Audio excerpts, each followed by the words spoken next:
for Freeman, and it's incomplete. Or did he make the catch at the 15? Yeah. What are they going to rule it? He caught it? Touchdown! He did what? In the end zone, it is caught for the win. Richard Rodgers with a walk-off touchdown. Total disbelief at Ford Field. Rushes on, has time. Looking, throws, middle, got us there. Breaking free to the 50. He may go all the way to the 20 down the right side. And there's Randall Cobb to the 5, to the end zone, to the touchdown. Oh my goodness. Hey everybody, welcome to the Green and Golden Boys Packers podcast, the podcast for Packer fans living inside enemy territory. I'm Charles, and with me as always is Marcus. Heyo. And Marcus, today is our divisional round recap where the Packers dominated the LA Rams 32-18. I don't know about you, but I feel like leading up to this game, I heard a lot of hype about this number one Rams D, about how you can't have big plays against them. I think we had 4 plays over 20 yards. They've turned the ball over all the time. I don't think we gave up the ball once. And you can't get a lot of points on these guys. And we scored higher than our season average. What happened to the Rams' number one overall defense? Well, hey, first of all, dominate is a strong word. I would not say we dominated. I mean, it was a 7-point game in the fourth quarter. Obviously we know what happened after that, but I mean, this was a really good Rams defense, but their best player, Aaron Donald, was hurt. I mean, they probably downplayed it a lot during the week. Didn't want to give anything away. Said he was ready to go, but he was on the sideline a lot more often than he usually is during a regular game. So that had to have had an impact on it. Would it have made a huge difference if he was healthy? A huge difference, maybe not, but he definitely would have been able to play longer, play for more snaps, and then probably would have been more effective. But that's not to take anything away from Elton Jenkins, who just kind of stepped up to the plate and knocked it out of the park. You know, he won that matchup handily. Oh, he won that matchup handily, but then on the other side of the ball, I mean, Leonard Floyd had 12 sacks going into that game. I think the only time I heard his name is when Aaron Rodgers broke his ankles on his 4-yard touchdown run. I mean, what a great play that was. Oh, that was the best. I mean, just to see him commit like that. Oh, but I mean, you know, I'm okay using the word dominated. I mean, yes, you're right. It was a 7-point game there, and they were driving to tie the game, I think, early in the fourth quarter. But I mean, yes, Donald was hurt, but guys like Ramsey didn't live up to their expectation. Adams, for example, was supposed to be shut down by Ramsey. 9 catches, 66 yards, and a touchdown. Right? Like I said, Leonard Floyd, we didn't hear his name at all. I mean, our running backs rushed for 191 rushing yards. I don't know, man. I mean, I feel like across the board, yes, there were a couple times where I was holding my breath, but I was pretty comfortable throughout the game, or as comfortable as you can be in a game like that.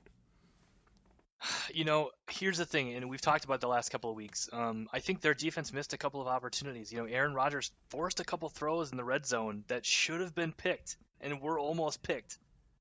I don't know why he keeps doing that. I mean, he must feel really confident, in his ability, which he should. But at the same time, like, a couple of those are probably ones you don't want to throw. Had A.J. Dillon, when he fumbled, had Aaron Rodgers not recovered that ball, that's a huge game changer too. That ball just bounced right back to him, luckily. But those are 3 examples, those 2 throws in the end zone, and then that fumble by Dillon where we just got really lucky.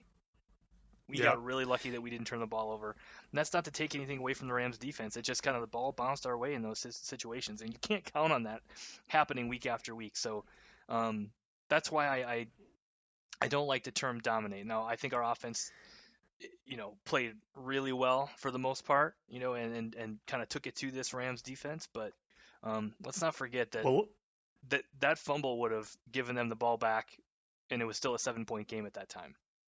Yeah, and hopefully AJ Dillon is okay. I haven't seen anything yet, but I think he's expected to play.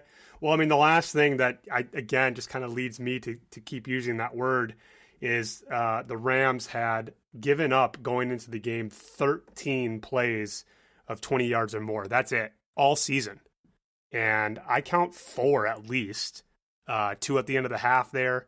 Obviously, the 60-yard plus run. Aaron Jones right off the gate in the third quarter there. And what am I missing? Oh, Lazard's touchdown pass, deep ball. It's funny. The announcers were even saying, the game plan was kind of to dink and dunk, and we did that for the most part. And you and I were texting a little bit during the game, and I was annoyed in the middle of the third quarter where it almost seemed like we were bored with the dinking and dunking, and all of a sudden we started pushing it down the field. Now, obviously, one of those finally paid off with Lazard, but that was kind of what led to our punts. But still, we were able to capitalize on, again, supposedly the number one defensive team in the NFL, enough times to again feel like we were more comfortable than it could have been in a playoff scenario. Yeah, for sure. And I think the whole point of not getting away from that, but getting, dinking and dunking, opening up play action, running the football is to open up plays like that. Is because if they still have to stop the run because you're running 200 yards on them, then you're going to open up Lazard on the back end or MVS, on a go route or something like that. So, those kind of go hand in hand. But yeah, I agree. Sometimes those shot plays aren't going to work. And then the other thing too, we talked about the Packers getting lucky a couple times, and the Rams got lucky too a couple times. And there's a throw to MVS, and then there's that first throw to Allen Lazard, which both of those could have been touchdowns. And on the first drive, yeah. So. Yeah, that should have been 7. This game could have been a blowout, by the Packers, but a couple of miscues by a couple bad, like I said, 1 or 2 bad throws by Aaron Rodgers, just off a little bit, and then that drop by Allen Lazard, and a couple of throws that could have been even worse for the Rams. But again, we nitpick on this show because you have to talk about some of the negatives, and as these teams get better, and you're in the championship next week, and then possibly the Super Bowl. You gotta take away those bad throws. You gotta take away those drops. You gotta have sound decision making, and you can't miss an extra point and then lateral the ball or pitch the ball forward to your kicker. Like, first of all, I don't know what J.K. Scott is doing. Why are you giving it back to him? Just throw it out of bounds at that point. Yeah. Well, and why do we have a bad snap there? I mean, obviously things happen, but it's just really. And then sometimes I wonder why you don't see kickers just say screw it and just try and kick it. I don't think it's like a percentage thing. Like, I don't think they care about the miss, but maybe a block is more risky from being returned for 2 the other way, I guess. But yeah, that was just ugly. The number of times you and I texted special teams in this game was far too many. I think like 3 or 4 times, which is just maddening. And it became a running joke, but it was like we were dead serious every time. Like, why are you bringing the ball out of the 1 yard into the end zone to return it 15 yards when we can get 25 if you just kneel it? Like, why do we have a bad snap on an extra point? Like, this stuff keeps happening, and it's just why are we letting punts sail over our heads and what was that about? Down 10 yards? I don't know. Yeah, I don't know. It wasn't great. I think we'd be like beating a dead horse if we say that needs to be improved upon. But I was watching the 2 teams that we potentially would be playing next week, and both those teams had pretty big plays on special teams. That just we won't talk about the Buccaneers matchup until next episode, but that's again going to be something that we're going to have to talk about when we're doing our preview episode for the conference championship. And the Buccaneers were letting some big returns happen when they were punting the ball and stuff like that. So maybe a special teams unit as bad as the Packers, but I want to talk about what I thought was the biggest play of the game, and I watched the YouTube highlights back of course, where they show, key plays. It's like a 10-minute, review, if you will. They're not all scoring plays, but they're usually big games, big plays. And the biggest play of the game, I felt like, was actually left out. And that's why I'm bringing it up right now. And I wish I had one of those recordings, for when the big play happens and you can submit it online of, friends and family going nuts on video and when your team finally, you know what I mean? I wish I would have had one of those on this place. But with about 8 minutes, maybe 8.5 minutes left, Packers were only up by a touchdown at this point in the fourth quarter. Aaron Rodgers threw a pass 2 or 3 yards behind the line of scrimmage, and I felt like on the wrong side of MVS's body. And it was 3rd and 3, I think. And he threw a weird pass to MVS where MVS had to kind of step back from the line of scrimmage to catch it. And he should have seen me go, no, because I just knew he was not going to make the line to gain because there's just no way. He had three Rams on him, barreling down on him. And sure enough, he just makes one quick step to the left or the right. He looked like I'm not going to say Devontae, like Aaron Jones can make guys miss in the open field. And he picked up that first down. And I cannot tell you how big I think that was, because if we don't convert there, I think we're on our 30 maybe. It was clearly a punt. It would have been decent field position for the Rams. But no, instead that was a completed first down. And then I think 3 plays later, Lazard had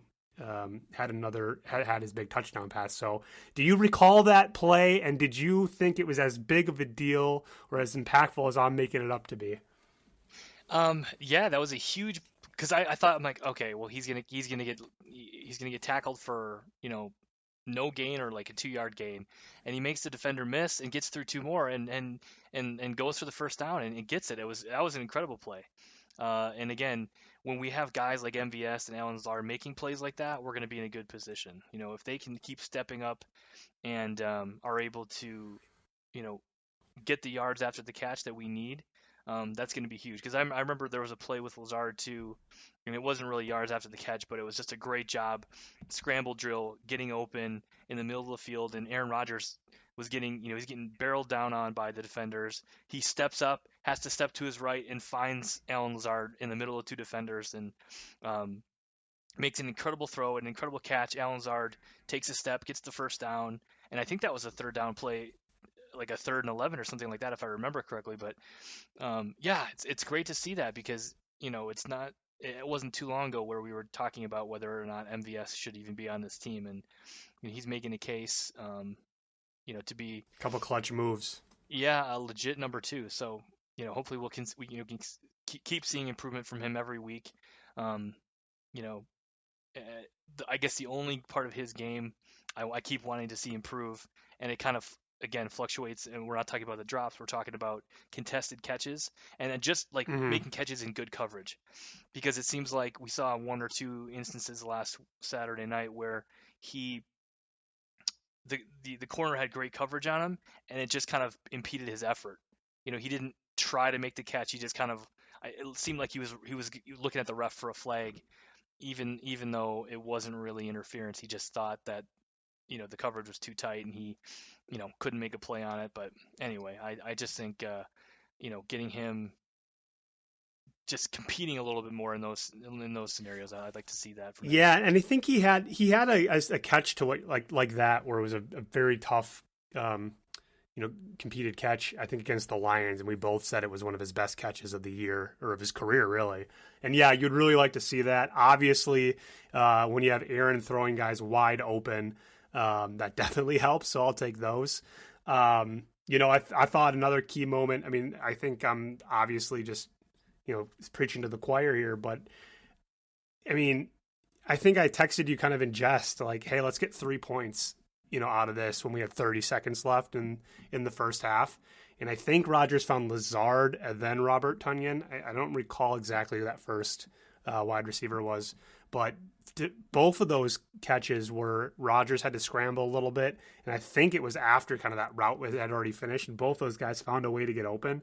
And those were both catches that were 20 plus yards again. So again, against a defense that wasn't supposed to be able to give those plays up, we kind of changed the momentum of that game going into the half. Obviously, you mentioned how we potentially could have got picked